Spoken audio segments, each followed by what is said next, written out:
사시든 그곳에 어디 사시든 그곳에 함께 가리라 나 함께 살리라 정녕 따르리라 당신의 하나님이고 나의 하나님이시요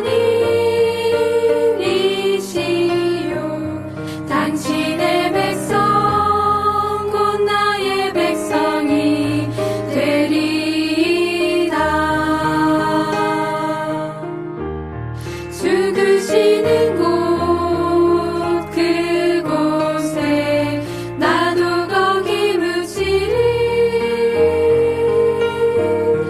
오 죽음 외에는 그 무엇도 우릴 갈라놓지 못하리라 주 여호와께서 끝날까지 하나님을 따르게 하시리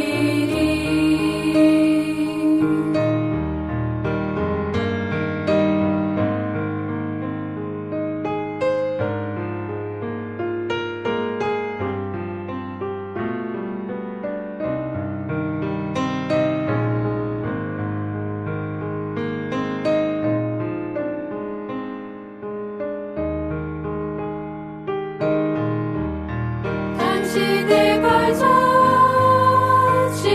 따라 십자가 지고 가리라 당신이 가는 곳이 어디든 기쁨으로 가리 그 길이 좁고 험해도 그 길이 멀어 보여도 당신과 함께 가는 길이라면 기뻐하리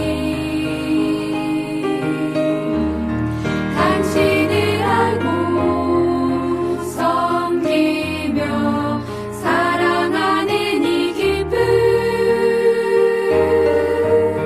내 모든 소유를 당신 앞에 온전히 다 드리오리니 내 간구 들으사 당신 나라 참여케 하여 주옵소서 내 간구 들으사 당신 나라 참여케 하여 주옵소서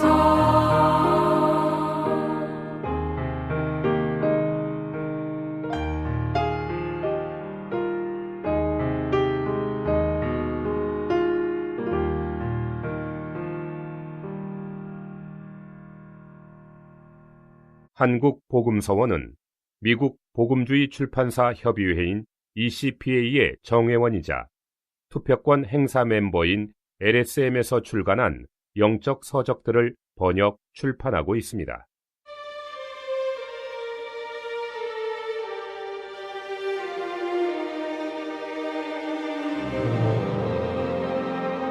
균형 잡힌 그리스도인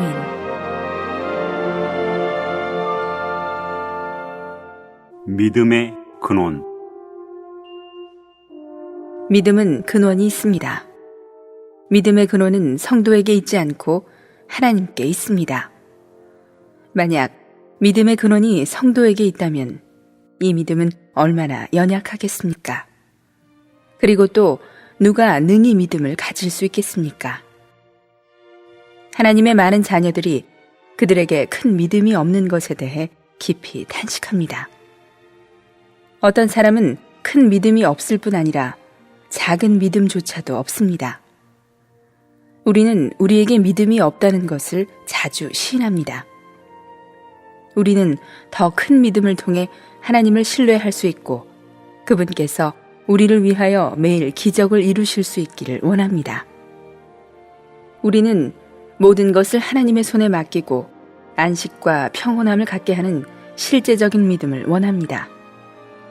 만약 우리에게 더 큰 믿음이 있다면 모든 것이 좋아질 텐데 이것이 우리가 원하는 것입니다. 만약 우리에게 아무개 형제와 같은 믿음이 있다면 얼마나 좋을까? 이것이 우리가 부러워하는 것입니다. 우리는 항상 주님께 우리의 믿음을 더하여 달라고 구하지 않습니까? 그런데 왜 우리는 아직 얻지 못합니까? 믿음은 한 무리의 특별한 성도에게만 있는 것입니까? 정말 우리에게 더 큰 믿음을 얻을 방법이 없습니까?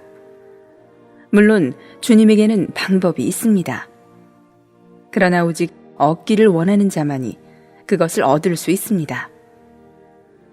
지금 성도들은 더 큰 믿음을 달라고 부르짖고 있습니다. 그러나 더 큰 믿음은 어디에서 옵니까? 성도들은 자신 안에서 더 큰 믿음을 갖기를 열망합니다. 그러나 여기에 오류가 있지 않습니까? 그렇습니다. 성도들의 오류는 그들이 자신 안에서 더 큰 믿음을 얻으려는 데 있습니다. 잘못된 근원에서 믿음을 구하기 때문에 얻을 수 없는 것이 당연합니다. 우리는 항상 나는 믿음이 있는가? 이 일에 대해 나는 하나님을 신뢰할 수 있는가? 나의 믿음은 충분한가? 라고 자문합니다. 이런 문제의 대답은 항상 없다 또는 나는 할 수 없다입니다. 이것은 얼마나 슬픈 일입니까? 사실 우리는 이러한 질문을 하지 말아야 합니다. 우리 자신은 믿음의 근원이 아니기 때문에 우리는 자신에게 더 큰 믿음이 있기를 바랄 수 없습니다. 우리가 자신에게 물어보고 우리 안에서 찾고 구하고 볼수록 우리는 자신에게 믿음이 없다고 느끼고 있다 하더라도 너무 작다고 느낍니다. 이것은 무엇 때문입니까? 그것은 우리 자신이 믿음의 근원이 아니기 때문입니다. 믿음의 근원이 우리 자신에게 있지 않기 때문에 우리가 우리의 내면을 향해 믿음을 찾으려고 해도 찾을 수 없는 것입니다. 그러므로 우리는 여기서 하나의 교훈을 배워야 하는데 그것은 우리 자신이 믿음의 근원이 아니라는 것을 보는 것입니다. 우리 자신을 자세히 들여다보아도 우리는 자신에게 믿음이 있다는 것을 느낄 수도 없고 볼 수도 없습니다. 하나님의 말씀은 믿음의 근원이 어디에 있는지 알려줍니다.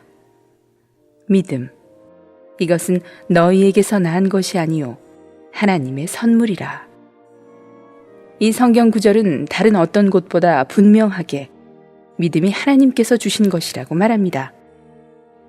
그리고 사도행전 3장 16절에도 똑같은 말씀이 있습니다. 예수로 말미암아 난 믿음이.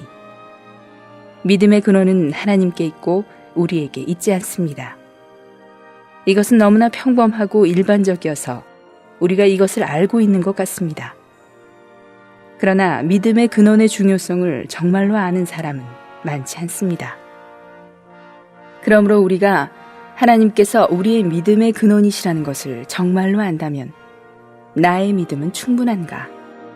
나는 믿음을 가지고 있는가? 라고 자문하지 않을 것입니다. 이러한 질문은 하나님이 바로 믿음의 근원이라는 것을 우리가 아직 알지 못한다는 것을 나타냅니다. 왜냐하면 우리가 그것을 알았다면 그러한 질문을 하지 않을 것이기 때문입니다. 하나님은 믿음을 주시는 분이므로 하나님은 믿음의 근원이십니다. 그러나 하나님이 믿음의 근원이라는 의미가 단지 사람에게 믿음을 주신다는 것에 한정되는 것은 아닙니다. 더 나아가 바로 하나님이 믿음의 근원이시기 때문에 사람은 하나님을 통하여 믿음을 가지게 될 뿐만 아니라 그 믿음이 증가하게 됩니다. 바꾸어 말하면 하나님은 사람이 그분을 신뢰하도록 하는 본성을 가지고 계시기 때문에 사람으로 믿음을 가지게 하시고 또한 믿음을 증가하게 하실 수 있습니다. 이것은 무슨 뜻입니까? 이것은 바로 우리에게는 믿음이 있는가? 우리의 믿음이 족한가? 라고 물을 필요가 없다는 말입니다. 이것은 중요한 질문이 아닙니다. 또한 이런 질문은 우리를 흑암에 있게 하며 낙심하게 합니다. 우리는 마땅히 하나님은 믿을 만한 분이신가? 하나님은 신실하신가? 하나님은 신뢰할 만한 분이신가? 하나님은 약속을 지키시는가? 하나님의 능력과 사랑은 확실한가? 라고 물어야 합니다. 우리는 늘 자신을 주의하기 때문에 자신에게서 믿음을 찾습니다. 그러나 자신에게서 믿음을 찾으면 찾을수록 우리의 믿음이 어디에 있는지 찾을 수 없게 됩니다. 만약 우리가 하나님을 주의한다면 우리는 믿음이 자연스럽게 생기는 것을 볼 것입니다. 우리 자신은 믿음의 발원지가 아닙니다. 그러므로 당연히 우리가 자신을 들여다볼 때 믿음을 찾을 수 없는 것입니다. 믿음의 발원지는 하나님이십니다. 그러므로 우리가 하나님을 바라보고 하나님을 주의하고 하나님을 묵상할수록 우리의 믿음이 더욱더 커지게 됩니다. 이 진리의 이해를 돕기 위하여 하나의 예를 들겠습니다. 한 번은 몇 명의 형제들이 와서 나와 믿음의 문제를 이야기했습니다. 그들은 그들의 믿음이 너무 작다고 느꼈습니다. 그러나 나는 그들에게 사실 그들의 믿음이 작은 것이 아니라 그들의 하나님이 너무 작은 것이라고 말하였습니다. 만약 그들이 더 큰 믿음을 얻기 원한다면 그들은 마땅히 더 큰 하나님을 얻어야 합니다. 그날 나는 그들에게 믿음은 바로 우리 자신이나 우리의 일을 누군가에게 맡기는 것이라고 말해 주었습니다.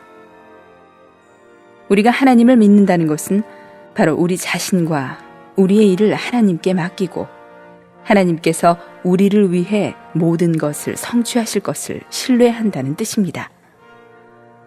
나는 그들에게 이렇게 물었습니다. 여러분의 일을 누군가에게 맡길 때 나는 이 사람을 신뢰하는가? 나의 믿음은 그를 신뢰하기에 충분한가? 라고 자문합니까? 아마 우리는 그러한 질문을 한 번도 하지 않았을 것입니다. 오히려 우리는 그는 신뢰할 만한가? 라고 질문하지 나는 그에 대한 믿음을 가지고 있는가? 라고 질문하지 않습니다. 여러분이 상점 주인이고 한 지배인을 고용하여 그에게 모든 업무를 맡겼다고 합시다.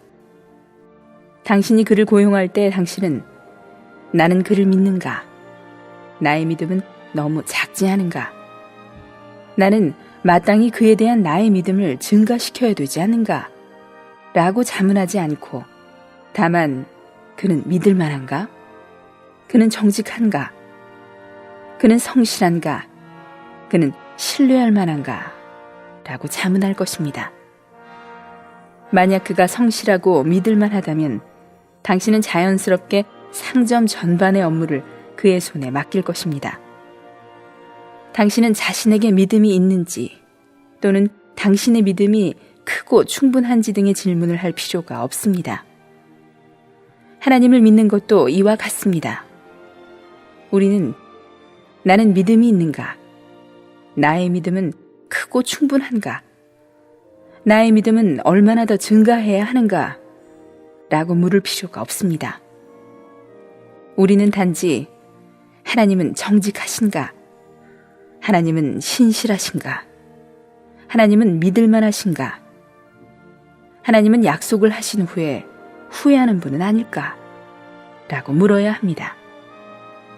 만약 하나님께서 정직하시고 신실하시고 믿을 만한 분이시며 약속을 하신 후에 후회하지 않으신다면 우리는 자신에게 믿음이 있는가를 찾고 조사할 필요가 없습니다. 여러분은 자연스럽게 자신과 자신의 일을 하나님의 손에 맡기게 될 것입니다. 이것이 믿음입니다. 믿음은 우리 자신에게서 산출된 것이 아닙니다. 믿음은 상대방이 정직하고 견고하고 믿을 만하고 신뢰할 만하다는 사실에서 비롯되는 것입니다. 그러므로 우리에게 부족한 것은 더 큰 믿음이 아니라 더 큰 하나님입니다. 지금 우리는 우리의 믿음이 너무 작다고 핑계를 대고 자신과 자신의 일을 하나님의 손에 담대히 맡기려고 하지 않습니다. 사실 우리가 담대히 하나님께 맡기려고 하지 않는 원인은 믿음이 있고 없고 크고 작고의 문제가 아니라 우리가 하나님을 믿을 만한 분으로 여기지 않기 때문입니다. 만약 하나님께서 신실하시다면 왜 우리는 그분을 의지하지 않습니까? 만약 하나님께서 신뢰할 만한 분이시라면 왜 우리는 그분께 믿고 맡기지 않습니까? 만약 하나님께서 시건하지 않으신다면 왜 우리는 그분의 약속을 따라 맡기고 의지하지 않습니까? 아마 우리가 믿는 하나님은 우둔하고 믿을 만하지 못하며 신실하지 않고 시건을 잘하심으로 우리에게 이렇게 신임하는 마음이 없는 듯합니다. 지금은 우리가 죄를 시인할 때입니다. 우리는 어느 은행이 성실하고 믿을 만하다고 생각할 때 돈을 그곳에 저금합니다. 우리가 물어야 할 것은 그 은행이 신용이 있는가 없는가이지 나에게 그 은행에 대한 믿음이 있는가 없는가가 아닙니다. 갓난아기는 어떤 두려운 상황에 있어도 단지 아빠의 손이나 엄마의 얼굴을 만지면 곧 안심하며 무서워하지 않습니다. 아기는 다른 사람을 믿지 않습니다. 왜냐하면 갓난아기에게는 다른 사람이 믿을 만하지 못하기 때문입니다. 아기는 부모를 믿습니다. 왜냐하면 부모는 믿을 만하기 때문입니다. 믿음은 얼마나 자연스럽습니까? 믿음은 상대방이 믿을 만하기 때문에 자연히 생기는 것이며 믿음을 갖기 위해 조금도 노력할 필요가 없습니다. 그러므로 지금 우리에게 필요한 것은 더 큰 믿음이 아니라 하나님이 신실하시며 믿을 만한 분이시라는 것을 아는 것입니다. 만약 우리가 하나님이 우리의 믿음의 발원지라는 것을 안다면 우리는 더 이상 우리 안에서 믿음을 찾지 않고 대신에 우리의 눈을 들어 하나님을 주목하고 그분을 알기를 추구할 것입니다. 하나님이 믿을 만한 분이시라는 것을 깨달을 때 우리의 믿음은 점점 성숙할 것이며 하나님이 믿을 만한 분이시라는 것을 안다면 우리는 그분을 신뢰할 것입니다. 우리가 하나님이 믿을 만하지 못하다고 생각하면 우리는 그분을 신뢰할 수 없을 것입니다. 우리의 믿음은 근거가 있습니다. 왜냐하면 우리의 믿음은 하나님께 신뢰를 두는 것이기 때문입니다. 우리가 믿는 것은 우리 자신이 아니라 바로 하나님입니다. 우리는 우리의 믿음을 믿는 것과 하나님을 믿는 것을 분별해야 합니다. 지금 믿는 이들의 잘못은 바로 하나님을 믿는 것보다 자신의 믿음의 느낌을 더욱 믿는 데에 있습니다. 자신에게 믿음이 없다고 느끼면 그들은 하나님을 믿으려고 하지 않고 자신의 소유를 하나님의 손에 맡기려고 하지 않습니다. 자신에게 믿음이 있다고 느끼면 두려움 없이 담대하게 자신의 일을 하나님께 맡깁니다. 이것은 무엇입니까? 이것은 하나님을 믿는 것이 아니라 자신의 믿음을 믿는 것입니다. 우리는 이러한 믿음을 관심하지 않아야 합니다. 우리는 자신에게 믿음이 있는지 없는지를 자문하면서 살펴보지 않아야 하며 믿음이 있을 때만 하나님을 의지하려고 해서는 안 됩니다. 우리는 하나님은 믿을 만한 분인가? 라고 물어야 합니다. 만약 믿을 만한 분이라면 왜 우리는 그분을 믿지 않습니까? 만약 우리가 나는 지금 믿음이 있다. 그러므로 염려하지 않는다. 라고 생각한다면 이것은 자신의 믿음을 믿는 것이지 하나님을 믿는 것이 아닙니다. 마찬가지로 지금 나에게는 믿음이 없다. 그러므로 나는 이 일을 하나님께 맡길 수 없다. 라고 말한다면 이것은 우리가 하나님을 믿지 않는 것을 의미하는 것이 아닙니다. 이것은 다만 우리가 자신의 믿음을 의심하는 것일 뿐입니다. 하나님이 신뢰할 만하지 못한 분이기 때문이 아니라 우리에게 믿음이 없기 때문에 하나님을 신뢰하지 못하는 것입니다. 그러므로 문제는 하나님께 있는 것이 아니라 사람에게 있습니다. 당신에게 믿음이 없는 것이 사실일지 모릅니다. 그러나 하나님이 믿을 만하지 못한 분입니까? 하나님이 믿을 만한 분이라면 당신은 왜 그분을 믿지 않습니까? 당신이 관심해야 하는 것은 하나님이지 당신 자신이 아닙니다. 하나님이 믿을 만한 분이라면 당신은 자연히 그분을 믿게 됩니다. 그렇지 않다면 당신에게 믿음이 있다고 해도 소용이 없습니다. 그러므로 당신은 자신의 믿음을 신뢰하지 마십시오. 또한 당신의 믿음은 신뢰할 만하지 못합니다. 하나님을 믿으십시오. 내가 믿는 자를 내가 알고 또한 내가 의탁한 것을 그날까지 그가 능히 지키실 줄을 확신함이라. 성경은 하나님이 우리의 믿음의 근원이라는 것을 우리에게 알려줄 뿐 아니라 하나님의 말씀이 우리의 믿음의 근원이라고 알려줍니다. 그러므로 믿음은 들음에서 나며 들음은 그리스도의 말씀으로 말미암았느니라. 왜 앞에는 하나님이 우리 믿음의 근원이라고 말하고 이제는 하나님의 말씀이 믿음의 근원이라고 말합니까? 여기에서 우리는 하나님의 말씀의 놀라운 점을 봅니다. 우리는 어떻게 하나님을 압니까? 그분께서 하신 말씀을 통해서입니다. 하나님께서 하신 말씀이 그분의 뜻을 나타냅니다. 우리가 하나님의 말씀을 알면 우리는 하나님께서 우리에게 약속으로 주신 것이 무엇이며 그분께서 하시고자 하는 것이 무엇이며 그분께서 원하지 않는 것이 무엇인지 알 수 있습니다. 우리는 오직 하나님의 말씀, 곧 성경을 통해 하나님의 약속을 알 수 있습니다.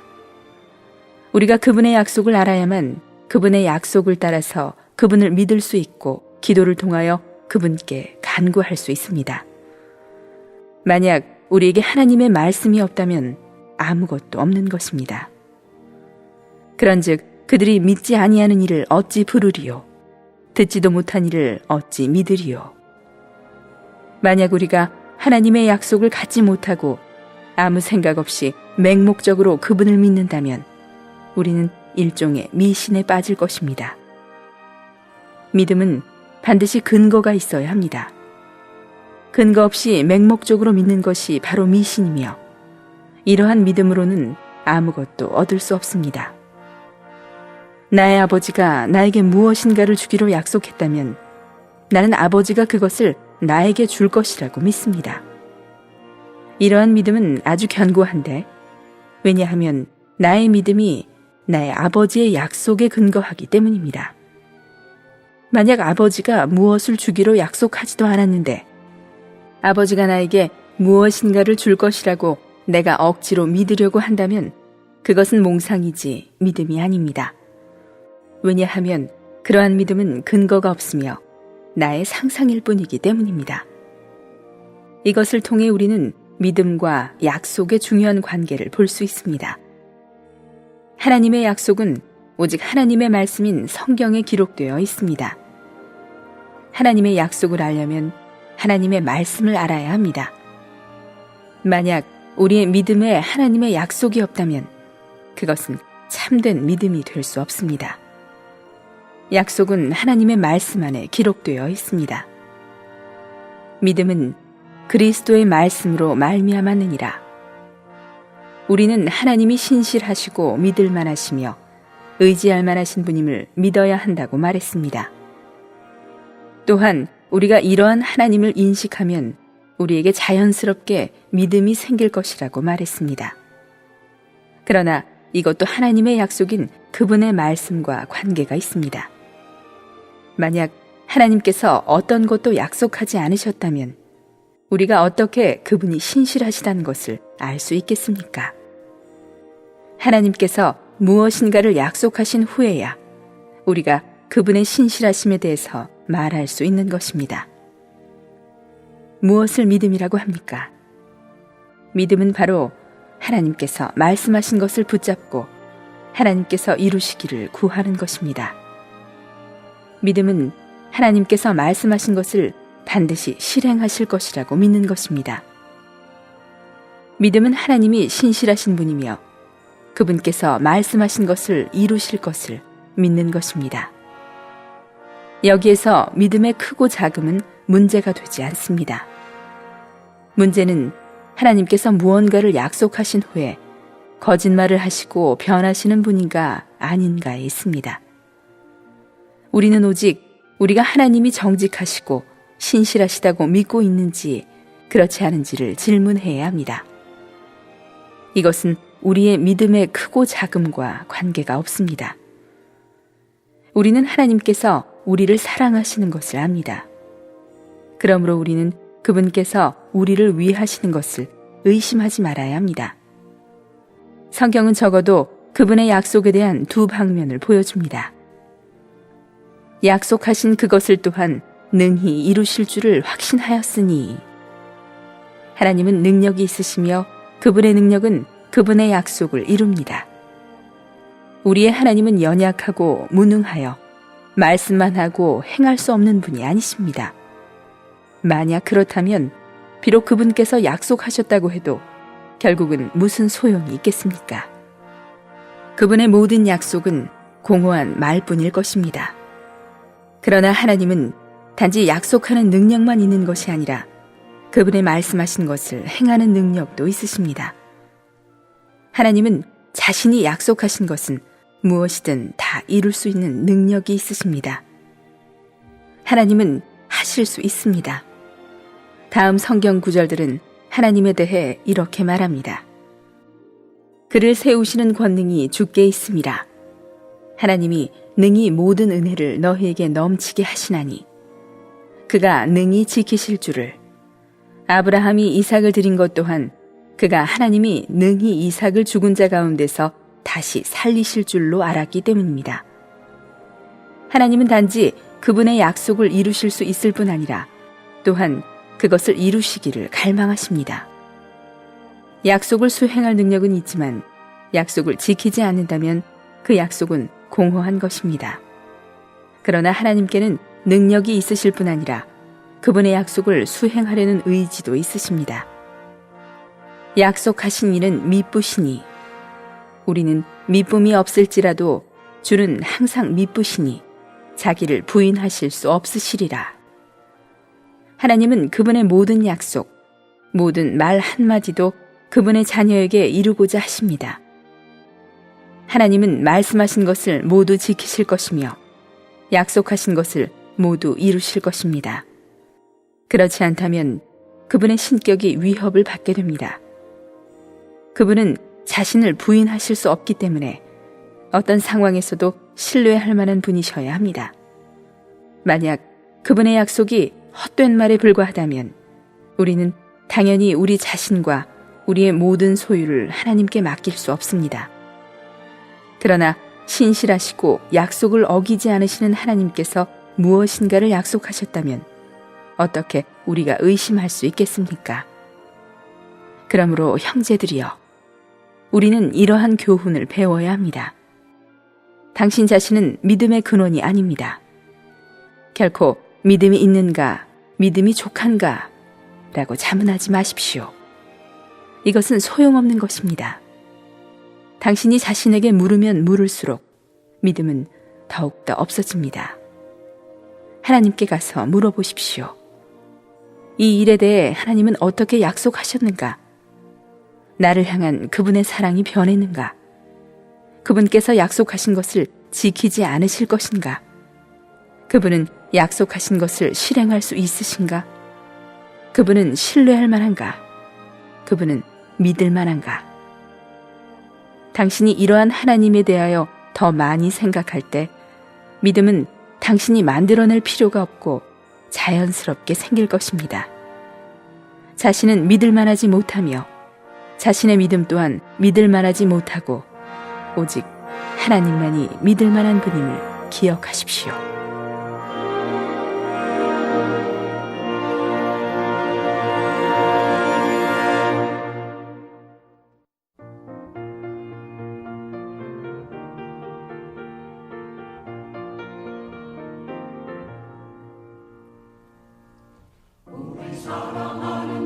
예수님 다시 오는 그 주 우리 그의 영광 빛보리 신랑 되신 주 예수님 그의 신부 맞을 때 오히려 또한 만남이다 오늘 나는 만남이 사랑하는 신랑과 그날 만나보리라 무엇 또한 만남인가 모든 깨어 그 순간 기다리세 그의 다시 오심 사모하는 모든 자에게 그가 일어나라 외치시리라 주의 기름 귀신 받고 구름 속에 흘려져 공중에 소주와 잔치하이네 오늘 나는 만남이 사랑하는 신랑과 그날 만나보리라 무엇 또한 만남인가 모두 깨어 그 순간 기다리세 오늘 각지 모든 교회들이 매일매일 모이네 그리스도 기다리면서 주님 다시 올 때 반드시 이곳에 오시리 별들 반짝이는 집회에 오리 오늘 나는 만남이 사랑하는 신랑과 그날 만나보리라 무엇 또한 만남인가 모두 깨어 그 순간 기다리세 우리 여기서도 함께 모여 주무리지마 주의 얼굴 뵙기 사모합니다 주와 하나 되어 영원토록 함께 살기를 주여 사모하고 기다립니다 오늘 나는 만남이 사랑하는 신랑과 그날 만나보리라 무엇 또한 만남인가 모두 깨어 그 순간 기다리세 본 메시지가 수록된 도서에 관심 있으신 분들은 인터넷 검색창에 한국복음서원 쇼핑몰 또는 1600-3191로 전화 주시면 감사하겠습니다. 리디북스에서 전자책으로도 구입이 가능합니다.